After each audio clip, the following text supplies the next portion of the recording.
नमस्कार. आजच्या व्हिडिओमध्ये तुमचं सर्वांचं स्वागत आहे. गेल्या महिन्यामध्ये जिओ ब्लॅक रॉकचा फ्लेक्झिकॅप फंड मार्केटमध्ये आला.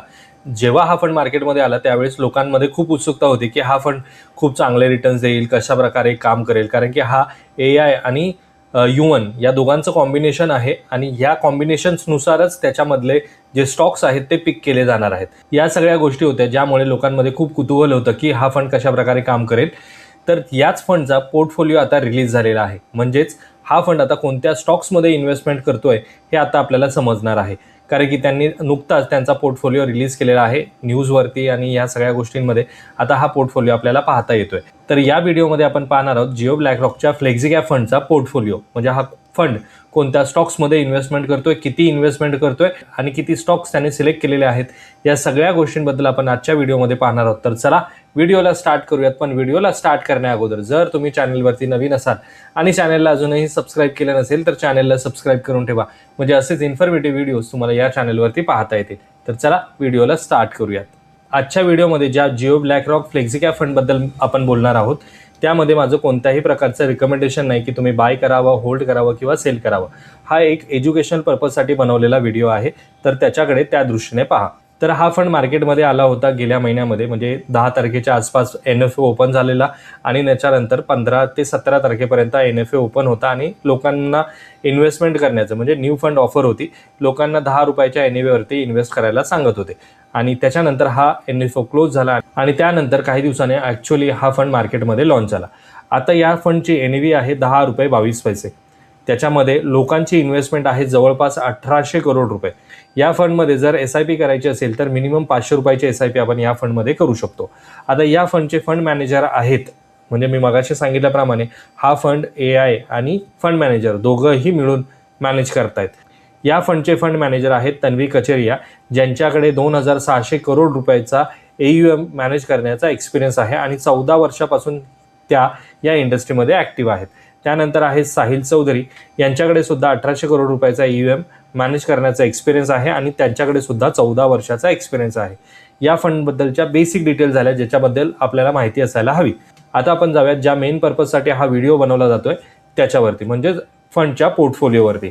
आता या फंडच्या पोर्टफोलिओमध्ये टोटल 141 स्टॉक्स आहेत. किती आहेत? 141 स्टॉक्स आहेत, ज्यामध्ये लार्ज कॅप स्टॉक्स आहेत जवळपास 48.42%, म्हणजे जवळपास 50% इन्व्हेस्टमेंट ही यांनी लार्ज कॅप स्टॉक्समध्ये केलेली आहे. मिड कॅपमध्ये इन्व्हेस्टमेंट आहे 8.2%, स्मॉल कॅपमध्ये इन्व्हेस्टमेंट आहे 15.78% आणि अदर्समध्ये आहे 24%. हे अदर्ससुद्धा मिड कॅप आणि लार्ज कॅप कंपनीचंच असतील असं आपण कन्सिडर करून चालूयात. आणि बाकीची इन्व्हेस्टमेंट म्हणजे टोटल 96.76% इन्व्हेस्टमेंट ही यांची इक्विटीमध्ये आहे आणि बाकीची उरलेली 3.24% इन्व्हेस्टमेंट ही अदर्स आहेत. म्हणजे अदर्स कॅश रिलेटेड इन्स्ट्रुमेंट्स असू शकतात किंवा स्टॉक रिलेटेड इन्स्ट्रुमेंट्स असू शकतात, बॉन्ड्स असू शकतात, अशा प्रकारे. तर ही झाली टोटल इन्व्हेस्टमेंट जी त्यांनी केलेली आहे. या 141 स्टॉक्सपैकी 58.18% हे जायंट आहेत, म्हणजे असे कंपन्या ज्या खूप मोठ्या आहेत, ज्यांना मोठ्या कंपनीज किंवा लार्ज कंपनीज असं म्हटलं जातं. म्हणूनच मगाशी मी तुम्हाला इथे म्हटलं की 48% ही फक्त अमाऊंट आहे आणि यातले हे जे 24% आहे ना ते सुद्धा इथे येतील 48 मध्ये. म्हणजे टोटल 58% हे जायंट म्हणजे मोठ्या कंपनीजमध्ये इन्व्हेस्टमेंट आहेत, खूप मोठ्या. त्यानंतर आहेत 18% इन्व्हेस्टमेंट ही लार्ज कॅप स्टॉक्समध्ये आहे, 17.31% ही मिड कॅपमध्ये आहे आणि 6.32% स्मॉल कॅपमध्ये आहे. म्हणजे तीनही कॅटेगरीजमध्ये इन्व्हेस्टमेंट आहे. यामध्ये जायंट म्हणजे अशा कंपनी ज्या वेगवेगळ्या बिझनेसमध्ये इन्व्हॉल्व आहेत अशा कंपनीज, आणि लार्ज कंपनीज म्हणजे ज्या एकाच बिझनेसला घेऊन चाललेल्या आहेत किंवा मार्केटमध्ये मोठ्या कंपनीज आहेत अशा या कंपनीज आहेत. म्हणजे जर ओव्हरऑल तुम्ही पाहिलं तर लार्ज कॅप कंपनीजमध्ये इन्व्हेस्टमेंट जास्त असलेला हा फंड आहे. आता यामध्ये कोणत्या स्टॉक्समध्ये इन्व्हेस्टमेंट करतोय ते पाहूयात. यामध्ये आहे HDFC बँक, जी आहे प्रायव्हेट सेक्टरशी रिलेटेड आणि ज्यामध्ये होल्डिंग आहे 8.87%, म्हणजे जवळपास 9% होल्डिंग जी आहे ती HDFC बँकमध्ये आहे आणि त्यांच्याकडे त्याचे जवळपास 16 लाख जे आहेत ते शेअर्स आहेत. त्यानंतर ICICI बँक, जी प्रायव्हेट सेक्टरशीच रिलेटेड बँक आहे, ज्याच्यामध्ये 5.5% म्हणजे 5.42% इन्व्हेस्टमेंट आहे. रिलायन्स इंडस्ट्रीजमध्ये आहे, इन्फोसिस आहे, स्टेट बँक ऑफ इंडिया आहे, लार्सन अँड टर्बो, TCS, Bharti Airtel, HCL, Adani port. म्हणजे 10 कंपन्या जर तुम्ही पाहिल्या या निफ्टी 50 मध्ये असलेल्या कंपनीज आहेत. म्हणजे निफ्टी 50मध्ये असलेल्या कंपनीजमध्येच यांच्या पहिल्या 10 कंपनीज आहेत. आणि जर त्यांचं कॅल्क्युलेशन करून पाहिलं ना, जवळपास 27 ते 28% इन्व्हेस्टमेंट ही त्यांची पहिल्या 10 कंपन्यांमध्येच आहे. आणि उरलेल्या ज्या कंपन्याज आहेत ना, त्यासुद्धा काही लहान कंपन्या नाहीत, त्यासुद्धा खूप मोठ्या कंपन्या आहेत. म्हणजेच ITC आहे, टाटा स्टील आहे, पॉलिकॅब आहे, फोर्टिज आहे, JK सिमेंट आहे, टायटन आहे, गेल आहे, BPCL, max financial services, Jindal steel. म्हणजे ह्या ज्या कंपन्यांची नावं तुम्ही जी ऐकतायत, ह्या सगळ्या कंपन्यांबद्दल सगळ्या कॉमन मॅनला माहिती असतं. म्हणजे ज्याला मार्केटबद्दल काही माहिती नाही ना, त्यांना जरी ह्या कंपन्यांची नावं सांगितली ना, तर त्यांना माहिती असतील. म्हणजे ह्या मोठ्या कंपन्या आहेत. म्हणूनच तर मगाशी मी म्हटलं की जायंट कंपनीज म्हणजे ज्या खूप मोठ्या आणि जुन्या कंपन्या आहेत, अशा कंपन्याच आहेत. त्यानंतर आहे Jindal steel, inter global aviation, Vishal mart, Tata motor, Mahindra and Mahindra, G&T India limited, heavy electricals equipment बनवते ही कंपनी.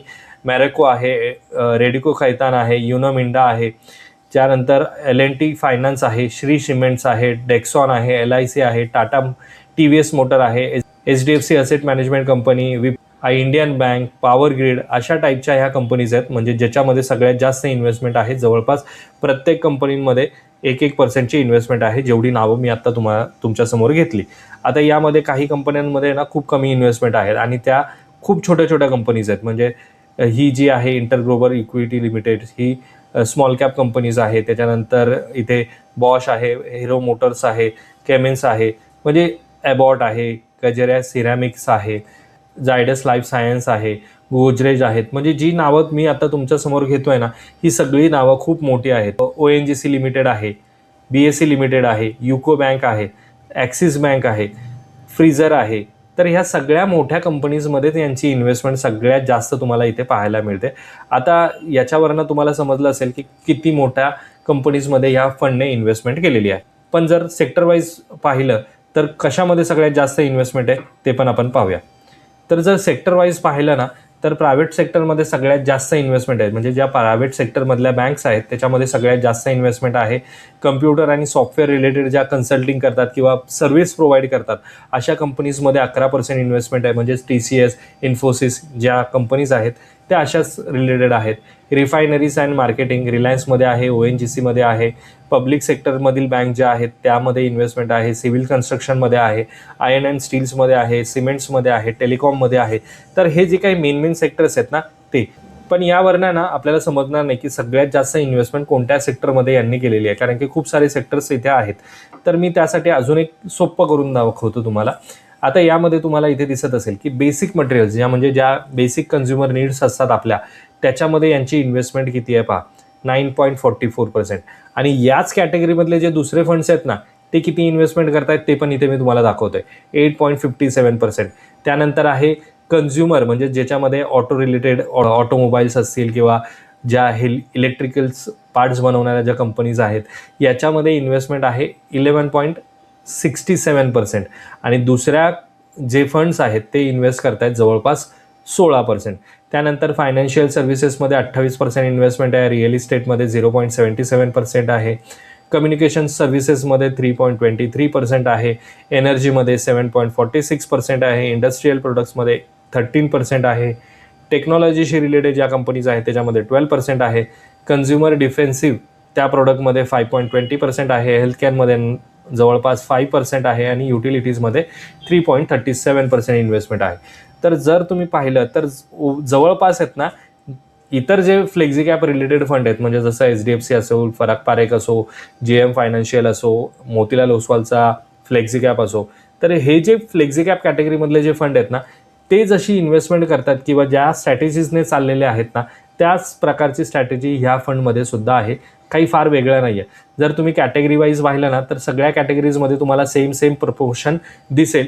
जिथे कुठे एकच फक्त तुम्हाला मेजर चेंजेस तुम्हाला इथे पाहायला मिळेल, जो आहे हेल्थकेअर रिलेटेड. म्हणजे ज्याच्यामध्ये हेल्थकेअरमध्ये ह्या फंडची इन्व्हेस्टमेंट आहे जवळपास 5%. आणि इतर जे फंड आहेत ना ते जवळपास 7.5% इन्व्हेस्टमेंट करतात. आणि त्याचबरोबर युटिलिटीजमध्ये यांची इन्व्हेस्टमेंट जास्त आहे, पण अदर कॅटेगरीजमधले जे फंड्स आहेत त्याची कमी आहे.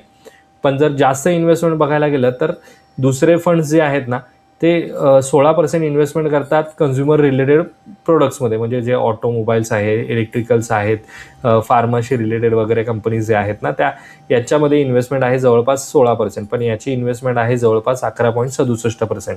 पण ओव्हरऑल जर तुम्ही बघितलं तर मोठामोठी हे जे फ्लेक्झी कॅप कॅटेगरीमधले फंड आहेत आणि हा फंड आहे तो काही वेगळा नाही आहे, सेमच इन्व्हेस्टमेंट करून घेऊन चाललेला किंवा सेमच स्ट्रॅटेजी घेऊन चाललेला हा फंड आहे. त्यामुळे वेगळं असं काही खास नाही. पण येणाऱ्या काळामध्ये आपल्याला याच्यामध्ये काय चेंजेस होतात आहेत, आत्ता 141 कंपनीज आहेत, पुढे ह्या कंपनीज वाढतील का किंवा कमी होतील का याच्यावरती नजर ठेवणं गरजेचं आहे. कारण की नुकताच फंड लॉन्च झाला, 1 महिनासुद्धा झालेला नाही फंड लॉन्च होऊन, आणि त्यातच लगेच आपण एवढं सगळं प्रिडिक्ट करणं जरा अवघड होऊन जाईल. कारण की फंडला ॲटलिस्ट 1-1.5 वर्ष तरी मार्केटमध्ये काम करू देत आणि त्यानंतरच ठरेल की हा फंड कोणत्या कंडिशन्समध्ये चांगलं काम करतोय, कोणत्या कंडिशन्समध्ये वाईट काम करतोय. त्यामुळे आत्ताच आपल्याला प्रेडिक्ट करता येत नाही. पण ओव्हरऑल या फंडच्या स्टॉक्सवरनं एक गोष्ट लक्षात येते की हा फंड छोट्या मोठ्या कंपनीजमध्ये इन्व्हेस्टमेंट करणार नाही, तर मोठ्या कंपनीजमध्ये इन्व्हेस्टमेंट करणारा आहे. आता या फंडबद्दलच्या सगळ्या डिटेल्स मी तुम्हाला सांगितल्या. पण आता त्याचबरोबर आहे ना, मला एक क्वेश्चन विचारला गेला होता कॉलवरती की सर, म्युच्युअल फंडमध्ये जर मला इन्व्हेस्टमेंट करायची आहे तर ती डायरेक्ट करावी की रेग्युलर फंड्सद्वारे करावी, म्हणजे एखादा फंड ॲडवायझर थ्रू करावी, जसा मी एक फंड ॲडवायझर आहे तर तशा थ्रू करावी. तर माझं एक सिम्पल आणि सोपं उत्तर आहे की जर तुम्हाला अशा सगळ्या डिटेल्स ॲनालिसिस करता येत असतील किंवा समजवता येत असतील किंवा समजत असतील आणि तुम्ही त्या हिशोबाने तुमच्याकडे तेवढा वेळ असेल की एखाद्या फंडमध्ये आपण इन्व्हेस्ट करण्या अगोदर तो फंड कशाप्रकारे काम करतोय, आपली स्ट्रॅटेजी काय आहे, आपले गोल्स काय आहेत, ह्या सगळ्या गोष्टी व्यवस्थित समजत असतील तरच तुम्ही स्वतःहून डायरेक्ट फंड्सद्वारे इन्व्हेस्टमेंट करू शकता. अदरवाईज तुम्ही रेग्युलर फंड्सद्वारे जर एक्सपर्टच्या मदतीने गेलात तर तुम्ही तुमच्या इन्व्हेस्टमेंटमध्ये लाँग टर्ममध्ये जाता, ना की शॉर्ट टर्ममध्ये जाता. कारण की जो फंड ॲडवायझर आहे तो तुम्हाला वेळोवेळी गाईड करत असतो. एखादी जेव्हा पॅनिक सिच्युएशन येते त्यावेळेस तुम्हाला मदत करतो की काय करायला हवं, काय नाही करायला हवं, या गोष्टीबद्दलचं सोल्युशन देत असतो. तर आजच्या व्हिडिओमध्ये एवढंच. आजचा व्हिडिओ जर तुम्हाला इन्फॉर्मेटिव्ह वाटत असेल तर व्हिडिओला लाईक करा. चॅनलवरती जर तुम्ही नवीन असाल तर चॅनलला सबस्क्राईब करा. भेटूयात मित्रांनो अशाच एका इन्फॉर्मेटिव्ह व्हिडिओमध्ये. तोपर्यंत बाय बाय.